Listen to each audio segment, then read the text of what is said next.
Ayatullah Ali Khamenei பொதுவெளியில இப்ப அலி கமேனியை பொறுத்த வரைக்கும் வால் ஸ்ட்ரீட் ஜேர்னலுக்கு இப்ப நடக்க இருக்கிற இந்த யுத்தம் சம்பந்தமாக அமெரிக்காவினுடைய அதிகாரிகள் சில தகவல்களை வழங்கி இருக்காங்க. என்ன அப்படின்னு சொன்னா, Indian PM Modi took advice and danced and sang in Israel for the benefit of the President of United States of America. அதாவது இந்த ஈரானினுடைய மிசைல்கள் இருக்கும் வரை இஸ்ரேலால் உயிர் வாழ முடியாது. மொசாட்டுக்கு தேவையான சகல வேலைகளையும் எப்ஸ்டீன் ஊடாக இந்தியாவினுடைய இப்ப இருக்கிற பிரைம் மினிஸ்டரான மோடியும் எப்ஸ்டீனோட சம்பந்தப்பட்டிருக்கு. சிறுமிகளை கடத்தி கொண்டு போய் வச்சிருந்து பாலியல் பலாத்காரம் கொடுக்கிற ஈஜிப்ட் பகுதியில இருந்து காசாவுக்குள்ள ஒரு நாளைக்கு 50 பேர் உள்நுழையலாம்.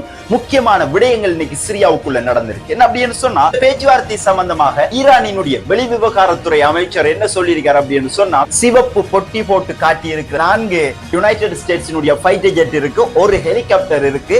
இந்த இடத்தை அப்படியே போட்டோ எடுத்து ஈரானுக்கு சைனா அனுப்பியிருக்காங்க. அது மட்டும் இல்லாம சைனா குறிப்பிட்டு இருக்காங்க ஈரானுக்கு என்ன அப்படின்னு சொன்னா, இன்றைய நாளுக்குரிய காணொலியை பார்க்க வந்திருக்கிற அனைவரையும் வரவேற்கிறேன். எல்லா புகழும் அகிலத்தை படைத்து பரிபாலித்துக் கொண்டிருக்கும் ஏக இறைவனாகிய ஒருவனுக்கு மாத்திரமே அப்படிங்கிற உளப்பூர்வமான உறுதிப்பாட்டோட இந்த வீடியோட நம்ம ஆரம்பிக்கலாம். அந்த அடிப்படையில இப்ப இந்த உலகத்துல பெரிய அளவுல பேசப்பட்டு கொண்டிருக்கிற விடயம் எப்ஸ்டீன் ஃபைல்ஸ். எப்ஸ்டீன் என்ற யாரு, எப்ஸ்டீன் ஃபைல்ஸ் என்ற என்ன அப்படிங்கிற குறிப்புகளை நாம பழைய வீடியோக்களை நாம பார்த்திருக்கோம். அந்த அடிப்படையில எப்ஸ்டீன் அப்படிங்கிறவர் அமெரிக்காவுக்கு பக்கத்துல ஒரு குட்டி தீவோண்ட மொத்தமாக விலைக்கு வாங்கி அந்த தீவுல சிறுமிகளை கடத்தி கொண்டு போய் வச்சிருந்து பாலியல் பலாத்காரம் கொடுக்கிற ஒரு நபராக இவர் அடையாளப்படுத்தப்பட்டிருந்தார். அது மட்டும் இல்லாம இந்த தீவுக்கு யார் யாரெல்லாம் அவர் எப்ஸ்டீன் கூட்டிக்கு வருவார் அப்படின்னு சொல்லி பார்த்தோம்னா, உலகத்தில் இருக்கிற முக்கியமான தலைவர்கள் அவங்களை அந்த தீவுக்கு கூட்டிக்கு போய் சிறுமிகளோடையோ பெண்களோடையோ விபச்சாரத்துல ஈடுபடுற ஒருவராக இவர் கருதப்பட்டார் அப்படின்னு சொல்லலாம். அந்த அடிப்படையில் அதன் பிறகு இப்படியான விடயங்கள் எல்லாம் இவர் செஞ்சு கொண்டு இருக்கார். அப்படிங்கிற அடிப்படையில் அமெரிக்காவினுடைய FBI இவரை கைது செய்யறாங்க. கைது செஞ்சு கொண்டு போய் ஜெயில வச்சிருந்தாங்க. ஜெயில வச்சதுக்கு பிறகு கொஞ்ச நாளையில அவர் ஜெயிலேயே தூக்கு மாட்டிக்கொண்டு இறந்துட்டார் அப்படிங்கிற தகவல் வெளியாகுது. பட் இதுவரைக்குமே அது சர்ச்சைக்குரிய விடயமாகத்தான் இருக்கு. அவரை யாரோ கொலை செஞ்சிருக்காங்க ஜெயிலுக்குள்ள அப்படிங்கிற சர்ச்சைகள் இன்னைக்கு வரைக்கும் ஓடிக்கொண்டு இருக்கு. இருந்த போதிலையும் இவரை கைது செய்த நேரங்கள்ல FBI அமெரிக்காவினுடைய நிதி வருவாய்த்துறை என்ன செஞ்சாங்க அப்படின்னு சொன்னா, இவருடைய இமெயில்ஸ் எல்லாத்தையுமே கலெக்ட் பண்ணி வச்சிருந்தாங்க. இப்ப ஒவ்வொரு ஃபைலாக அவங்க அதை ரிலீஸ் பண்ணி கொண்டு இருக்காங்க. இதுல யார் யாருடைய பேர் எப்ஸ்டீனோட சம்பந்தப்பட்டிருக்கு அப்படிங்கிறது தான் இன்னைக்கு இப்ப உலகத்துல பெரிய அளவுல பேசப்பட்டு கொண்டிருக்கிற விடயங்களாக இருக்கு. அதிலேயுமே குறிப்பாக உலகத்தினுடைய முக்கியமான தலைவர்கள் இந்த சிறுமி கடத்தக்கூடிய ஒருவரை உலகளாவிய ரீதியில விபச்சாரம் செய்யக்கூடிய இந்த நபரோட உலகளாவிய ரீதியில இன்னைக்கு இருக்கிற பெரிய பெரிய தலைவர்கள் எல்லாம் தொடர்புல இருந்தாங்க அப்படிங்கிற அடிப்படையில ட்ரம்புக்கு எதிராக பல ஃபைல்களை வெளியிட்டு இருந்தாங்க. அது மட்டும் இல்லாம மேலதிகமாக பல தலைவர்களினுடைய இமெயில்ஸை இப்ப அவங்க வெளியிட்டு இருக்காங்க, அமெரிக்கா வெளியிட்டு இருக்காங்க. அந்த அடிப்படையில இப்ப முக்கியமாக கூறப்படுற ஒரு விடயம் என்ன அப்படின்னு சொன்னா, இந்த எப்ஸ்டீனை பொறுத்த வரைக்கும் இவ்வாறு உலக தலைவர்கள் எல்லாரும் பெண்களுக்கு கூட இருக்கிற மாதிரி வீடியோக்களை எடுத்து அதன் பிறகு அவங்களை மிரட்டி மொசாட்டுக்கு தேவையான சகல வேலைகளையும் எப்ஸ்டீன் ஊடாக, எப்ஸ்டீன் மற்றும் அவருடைய நண்பர் அப்படின்னு சொல்லி அழைக்கப்படுற மேக்ஸ்வெல் ஊடாக செஞ்சிருக்காங்க. அது மட்டும் இல்லாம இன்னைக்கு இன்னொரு முக்கியமான விடயம் வந்திருக்கு. என்ன அப்படின்னு சொன்னா, இந்தியாவினுடைய இப்ப இருக்கிற பிரைம் மினிஸ்டரான மோடியும் எப்ஸ்டீனோட சம்பந்தப்பட்டு இருக்கார் அப்படிங்கிற அதிர்ச்சிதார விடயம் வந்திருக்கு. அதுல அந்த மெயில நான் அப்படியே வாசிக்கிறேன். என்ன அப்படின்னு சொன்னா, Indian PM Modi took advice and danced and sang in Israel for the benefit of the President of United States of America. அதாவது இந்தியாவினுடைய பிரதமர் நரேந்திர மோடி அமெரிக்க ஜனாதிபதியினுடைய நலனுக்காக இஸ்ரேலோட சமரசம் செஞ்சு கொண்டு இஸ்ரேல்ல ஆடி பாடி மகிழ்ந்திருக்கார். இவருக்கும் எப்ஸ்டீனுக்கும் சம்பந்தம் இருக்கு அப்படின்னு சொல்லி எப்ஸ்டீனுடைய ஜிமெயில் ஒன்று ரிலீஸ் ஆயிருந்துச்சு. அதான் நான் இப்ப உங்களுக்கு வாய்ச்சி காட்டினேன். சோ மோடி மற்றும் எப்ஸ்டீன், இஸ்ரேல், அமெரிக்கா ஆகிய தொடர்புகள் வலுவாக இருந்திருக்கு அப்படிங்கிறத எப்ஸ்டீன் ஃபைல்கள் உறுதிப்படுத்தி இருக்கு அப்படின்னு சொல்லலாம். அது மட்டும் இல்லாம இன்னொரு ஆச்சரியம் தார விடயம் ஒன்று வெளியாக இருக்கு. சவுதி அப்படிங்கிற புனித ஸ்தலங்கள் அடங்கிய பூமி இருக்கிற ஒரு மண்ணாக இருக்கு. அதனுடைய ஆட்சியாளர் இவ்வாறு தரங்கட்ட வேலைகளை ஒரு பொழுதும் செஞ்சிருக்க கூடாது அப்படிங்கிற அடிப்படையில ராபர்ட் கூன் அப்படிங்கிற மெயில இருந்து எப்ஸ்டீனுக்கு ஒரு மெயில் ஒன்று வந்திருக்கு. என்ன அப்படின்னு சொன்னா, MBS ஓட இருந்து எடுத்த போட்டோ எங்களுக்கு தேவை அப்படிங்கிற மாதிரி மெயில் ஒன்று ஸ்டீனுக்கு போயிருக்கு. இவ்வளவு நன்மை கிடைச்சிருக்கிற தகவலாக இருக்கு. இந்த MBS சம்பந்தமான மேலதிக தகவல்கள் கிடைக்கல. சோ இதுல இருந்து நமக்கு தெளிவாக விடயம் என்ன அப்படின்னு சொன்னா, MBS மற்றும் அதாவது முகமது பின் சல்மான் மற்றும் எப்ஸ்டீன் ஆகியவங்களுக்கு இடையில உறவுகள் இருந்திருக்கு அப்படின்னு சொல்லியும் சொல்லப்படுது. சோ உலக நாடுகளினுடைய தலைவர்களினுடைய சித்து விளையாட்டுகள் இப்படி எப்ஸ்டீனோட இருந்து கொண்டிருக்கிற இந்த நேரங்கள்ல காசாவினுடைய பக்கம் போகலாம். காசாவை பொறுத்த வரைக்கும் நமக்கு தெரியும், காசாவினுடைய ரஃபா கடவை திறக்கப்பட்டிருக்கு, இன்று திறக்கப்பட்டிருக்கு. இந்த ரஃபா கடவையினுடைய திறப்பு சம்பந்தமாக பார்த்தோம் என்ன அப்படின்னு சொன்னா, ஒரு நாளைக்கு 6 மணித்தியாலம் தான் இந்த ரஃபா கடவை திறக்கப்பட்டிருக்கு. அதே மாதிரி நேற்று பார்த்திருந்தோம், இந்த ரஃபா கடவை வழியாக காசாவுக்குள்ள இருந்து வெளியேறவங்க ஒரு நாளைக்கு 50 பேராக இருப்பாங்க. ஆனா இவங்களுக்கு கூட ஒரு ஆளுக்கு கூட 2 பாதுகாவலர்கள் போகலாம். ஆக மொத்தமாக 150 பேர் ஒரு நாளைக்கு ரஃபா கடவை வழியாக ஈஜிப்டுக்கு போகலாம். இவங்க முக்கியமாக மருத்துவ உதவி தேவைப்படுற முக்கியமான நோயாளர்களாக இவங்க இருப்பாங்க. அது மட்டும் இல்லாம ஈஜிப்ட் பகுதியில இருந்து காசாவுக்குள்ள ஒரு நாளைக்கு 50 பேர் உள்நுழையலாம். உயர் அடுக்கு ராணுவ சோதனைகளுக்கு உட்படுத்தப்பட்டு இவங்க காசாவுக்குள்ள உள்நுழைவாங்க. அது மட்டும் இல்லாம யூரோப்பியன் யூனியனினுடைய கண்காணிப்பாளர்கள், FBI கண்காணிப்பாளர்கள், மொசாட்டினுடைய கண்காணிப்பாளர்கள், இஸ்ரேலினுடைய கடுமையான கொடுகுடிகளுக்கு மத்தியில தான் இவங்க காசாவுக்குள்ள உள்நுழைவாங்க. காசாவுக்குள்ள இருக்கிறவங்களும் வெளியே போவாங்க. அந்த அடிப்படையில ஹமாஸினுடைய ஊடக பேச்சாளரான ஹாசிம் காசிம் இந்த ரஃபா கடவை திறப்பு சம்பந்தமா முக்கியமான விடயம் சொல்லி இருக்காரு. என்ன அப்படின்னு சொன்னா, இப்ப காசா மக்கள் நிறைய பேருக்கு போதுமான மனிதாபிமான மருத்துவம் தேவைப்படுகிறது. ஒரு நாளைக்கு 50 பேரை மட்டும்தான் வெளியேற்ற அப்படிங்கிறது மிக குறைந்த எண்ணிக்கையிலாக இருக்கு. அது மட்டும் இல்லாம யுத்த நிறுத்தத்தை ஏற்படுத்தின மத்தியஸ்தர்கள் ரஃபா கடவையில கண்காணிப்பு வேலைகளை நீங்களும் செய்யணும் அப்படி என்றும் அவங்க அறிவிப்பு வெளியிட்டு இருக்காங்க. இருந்த போதிலையும் ஜெனீவா சர்வதேச மனிதாபிமான சட்டம் மற்றும் மனித உரிமைகள் பேரவை ஒரு விடயம் ஒன்று ரிலீஸ் பண்ணிருக்காங்க. என்ன அப்படின்னு சொன்னா, கொஞ்சம் ஆச்சரியம் தர விஷயம் தான்.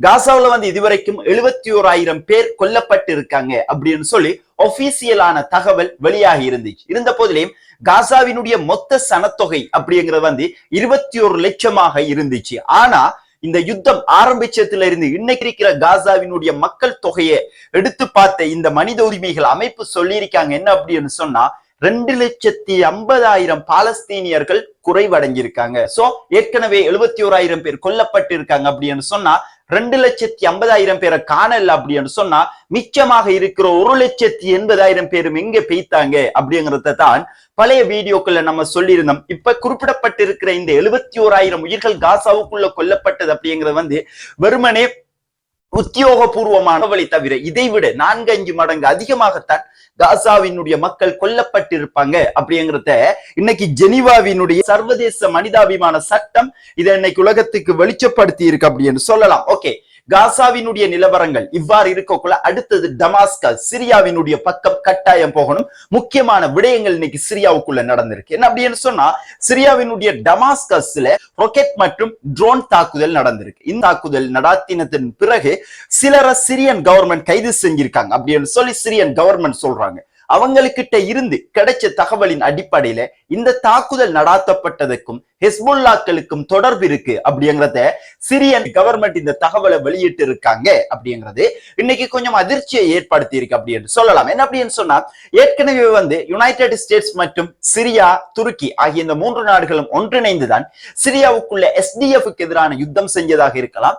சிரியா மொத்த சிரியாவை ஒரு குடையின் கீழே கட்டுப்படுத்துவதற்கு துடிக்கிற எண்ணங்கள்ல ஒன்றாகவும் இந்த 3 நாடுகளுமே ஒன்று சேர்ந்து இணைஞ்சு செஞ்சு கொண்டிருக்காங்க அப்படிங்கிறதும் இந்த நேரங்கள்ல நடந்து கொண்டிருக்கிற விடயமா இருக்கு. அது மட்டும் இல்லாம கடந்த ஆண்டு சிரியாவுக்கான அமெரிக்க தூதுவர் டம் பராக் சொல்லியிருந்தார். என்ன அப்படின்னு சொன்னா, சிரியா ஒப்புக்கொண்டிருக்காங்க ஹெஸ்புல்லா மற்றும் ஈரானினுடைய புரோக்சிகளுக்கு எதிராக தங்களினுடைய முழுமையான ஆயுத பலத்தை நாங்க பயன்படுத்துவோம் அப்படின்னு சொல்லி அமெரிக்காவோட ஒரு சமரச பேச்சுவார்த்தை செஞ்சிருக்காங்க அப்படின்னு சொல்லி டம் பராக் கடந்த ஆண்டு அறிவிச்சிருந்தார். அந்த அடிப்படையில இப்ப ஹிஸ்புல்லாக்களுக்கு எதிராக சிரியாவில் இருக்கிற அகமட் அல் ஷஹ்ராவினுடைய ஆர்மியை பயன்படுத்துறதுக்கு அமெரிக்காவும் இஸ்ரேலும் முயற்சி செஞ்சு கொண்டிருக்காங்க அப்படிங்கிற கருத்துக்கள் எல்லாமே இப்ப ஒருமித்த உண்மையாக மாறி இப்ப டமாஸ்கஸ்ல நடந்த தாக்குதலுக்கும் ஹிஸ்புல்லாக்களுக்கும் தான் தொடர்பு அப்படிங்கிறத சிரியாவினுடைய கவர்மெண்ட் சொல்லி இருக்கிறது. வரும் காலங்கள்ல சிரியாவினுடைய கவர்மெண்ட் ஹெஸ்புல்லாக்களுக்கு எதிரான யுத்தத்தை ஆரம்பிப்பாங்க அப்படின்னு சொல்லி எதிர்பார்க்கப்படுது. பட் காலம்தான் முடிவு செய்யணும் என்ன நடக்க போகுது அப்படிங்கிறது. சிரியாவினுடைய ஆட்சி மாற்றம் இஸ்ரேலுக்கு சார்பாக அமெரிக்காவுக்கு சார்பாக ஹிஸ்புல்லாக்களுக்கு எதிராக ஈரானினுடைய ப்ராக்சிக்கு எதிராக நடந்து கொண்டிருக்கக்குள்ள அடுத்தது வந்து WSJக்கு வால் ஸ்ட்ரீட் ஜேர்னலுக்கு இப்ப நடக்க இருக்கிற இந்த யுத்தம் சம்பந்தமாக அமெரிக்காவினுடைய அதிகாரிகள் சில தகவல்களை வழங்கி இருக்காங்க. என்ன அப்படின்னு சொன்னா, இப்போதைக்கு உடனடியாக ஈரானை தாக்கக்கூடிய எந்த ஒரு சாத்தியக்கூறுகளும் இப்ப அமெரிக்காவுக்கு இல்ல. காரணம் என்ன அப்படின்னு சொன்னா, ஈரானினுடைய ஏவுகணை பதில் தாக்குதலை சமாளிக்கிறதுக்கு மத்திய கிழக்கு நாடுகள்ல வந்து டிஃபென்ஸ் சிஸ்டங்களை பொருத்த வேண்டியிருக்கு, பாதுகாப்பு அமைப்புகளை பொருத்த வேண்டியிருக்கு. மேலதிகமாக விமானங்களை மத்திய கிழக்கு பிரதேசங்களை கொண்டு போய் நிலைநிறுத்த வேண்டியிருக்கு. இஸ்ரேலினுடைய பாதுகாப்பையும் உறுதிப்படுத்த வேண்டியிருக்கு. அந்த காரணத்தால அதாவது குறிப்பிட்ட 1-2 வாரங்களுக்கு, பெரிய நாட்கள் எல்லாம் அதாவது 1-2 வாரங்களுக்கு தாக்குதல் நடாத்தக்கூடிய சந்தர்ப்பம் இப்ப இல்லை. ஆனா தொடர்ச்சியாக எங்களினுடைய ராணுவ வலுவூட்டல்களை மத்திய கிழக்குல நாங்க செஞ்சு கொண்டு வாரோம் அப்படின்னு சொல்லியிருக்காங்க. இதே நேரங்களில் நேற்றைய வீடியோல நம்ம பார்த்திருந்தோம், Ali Khamenei, Ayatullah Ali Khamenei நேற்று பொது வழியில இப்ப வந்து அலி கமேனியை பொறுத்த வரைக்கும் அவர் ஒளிஞ்சிக்கு இருக்கார், அந்த பங்கருக்குள்ள இருக்கார், இந்த பங்கருக்குள்ள இருக்கார் அப்படின்னு சொல்லி அமெரிக்க ஊடகங்கள் பல தகவல்களை வெளியிட்டு இருந்தாலும் இப்ப சாதாரணமாக பொது வழிக்கு வாரது, பள்ளி வாயல்களுக்கு போறது, அங்க பிரார்த்தனைகளை மேற்கொள்வதாக அலி கமேனி சாதாரணமாக பொது வழியில தோன்றிக் கொண்டிருக்கார். அந்த அடிப்படையில நேற்று பொது வழியில தோன்றி பொதுமக்கள் முன்னுக்கு உரை ஒன்று ஆற்றி இருந்தார். என்ன அப்படின்னு சொன்னா, அமெரிக்கா ஈரானை தாக்கும் அப்படின்னு சொன்னா இது பிராந்திய யுத்தமாக மாறும் அப்படின்னு சொல்லி அவர் சொல்லியிருந்தார். இதுக்கு இன்னைக்கு வெள்ளை மாளிகையில வச்சு அமெரிக்க அதிபர் டொனால்ட் ட்ரம்பின் இடத்துல ஊடகவியலாளர் ஒருவர் கேள்வி கேட்கார். என்ன அப்படின்னு சொன்னா, அலி கமேனி சொல்லி இருக்காரு, ஈரானினுடைய உச்ச தலைவர் அலி கமேனி சொல்லி இருக்காரு, அமெரிக்கா வந்து இப்ப ஈரானை தாக்கினால் அது பிராந்திய யுத்தமாக மாறும் அப்படின்னு சொல்லியிருக்காரு. இது உண்மையா அப்படின்னு சொல்லி டொனால்ட் ட்ரம்ப் கிட்ட கேட்கவும் இருந்து, ஊடகவியலாளர் கேட்கவும் இருந்து ட்ரம்ப் சொல்லியிருக்காரு. என்ன அப்படின்னு சொன்னா, எங்கள்கிட்ட பெரிய பெரிய கப்பல்கள் எல்லாம் இருக்கு, அதை வச்சு நாங்க அதை சமாளிப்போம். ஆனா இப்ப முக்கியமானது என்ன அப்படின்னு சொன்னா, பேச்சுவார்த்தை தான் இப்ப முக்கியமானது. அந்த பேச்சுவார்த்தைக்குரிய விடயங்களை இப்ப நாங்க செஞ்சு கொண்டு இருக்கோம். இந்த பேச்சுவார்த்தை தோல்வி அடைந்தால் அவர் சொல்றது உண்மையா இல்லையா அப்படிங்கறத நாங்க கண்டுபிடிப்போம் அப்படின்னு சொல்லியிருக்கேன். இந்த பேச்சுவார்த்தை சம்பந்தமாக ஈரானினுடைய வெளிவிவகாரத்துறை அமைச்சர் என்ன சொல்லியிருக்காரு அப்படின்னு சொன்னா, பேச்சுவார்த்தை சுமூகமாக போய்கொண்டிருக்கு, எங்களுக்கு சம மரியாதை வழங்கி அமெரிக்கா பேச்சுவார்த்தை நடத்த முன் வந்திருக்காங்க.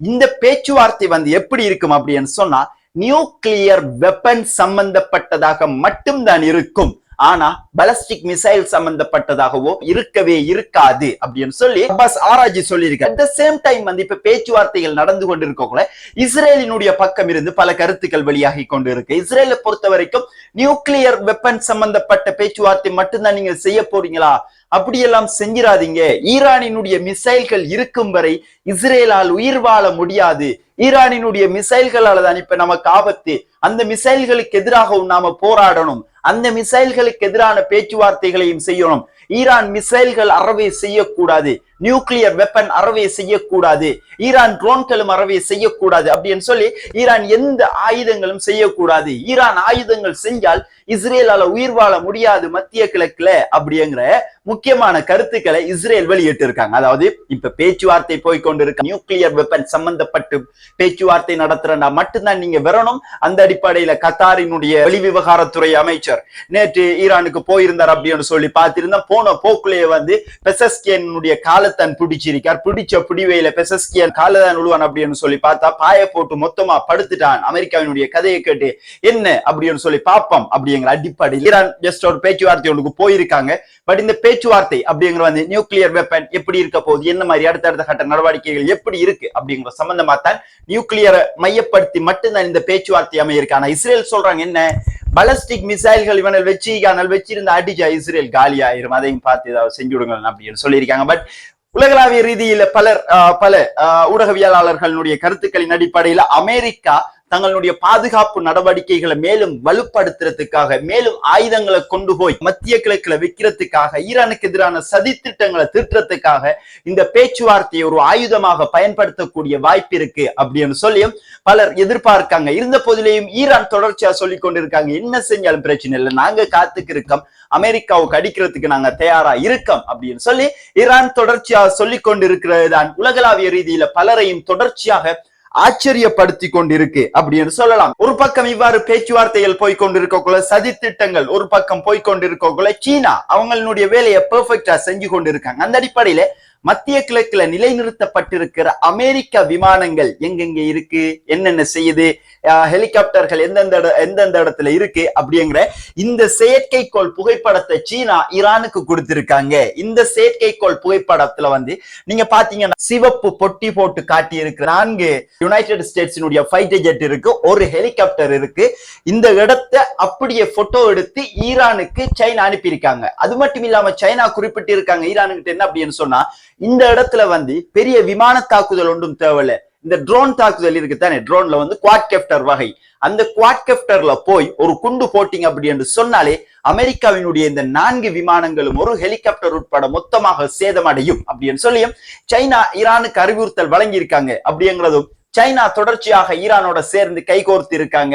சைனா முழுமையாக ஈரானுக்கு தங்களுடைய தொழில்நுட்ப உதவிகளை வழங்கி கொண்டு இருக்காங்க அப்படிங்கிறதும் இதுல இருந்து தெளிவாக நமக்கு புலனாகுது அப்படின்னு சொல்லலாம். அந்த அடிப்படையில எது வந்தாலும் பிரச்சனை இல்லை, நாங்க யுத்தம் செய்யறதுக்கு தயாரா இருக்கோம் அப்படின்னு சொல்லி ஈரான் சொல்லி இருக்காங்க. பேச்சுவார்த்தை அப்படிங்கிற உலகளாவிய ரீதியில இப்ப ஈரானினுடைய தரத்தை மேலும் அதிகரிச்சிருக்கு அப்படின்னு சொல்லலாம். இந்த அடிப்படையில இன்னைக்கு வந்திருக்கிற முக்கியமான தகவல்கள் எல்லாத்தையும் ஒன்று சேர்த்து இந்த வீடியோல நம்ம உங்களுக்காக வழங்கி இருக்கோம். இந்த வீடியோ சம்பந்தப்பட்ட கருத்துக்களை கட்டாயம் கீழே கமெண்ட் பாக்ஸ்ல பதிவிடுங்கள். நம்மளுடைய வீடியோ உங்களுக்கு பிடிச்சிருந்தா நீங்க தெரிஞ்சு கொண்ட மாதிரி உங்களுடைய சொந்தக்காரங்கள் உங்களுக்கு தெரிஞ்சவங்களும் இந்த தகவல்களை தெரிஞ்சு கொள்ளணும் அப்படின்னு சொல்லி நீங்க விரும்பினீங்க அப்படின்னு சொன்னா நம்மளுடைய வீடியோ ஷேர் பண்ணி விடுங்க அப்படின்னு சொல்லி கேட்டுக்கொண்டு இதுவரைக்கும் உங்களுடைய முக்கியமான நேரங்களை ஒதுக்கி நம்மளுடைய வீடியோ பார்த்ததுக்கு மிக்க நன்றிகள். Thank you very much.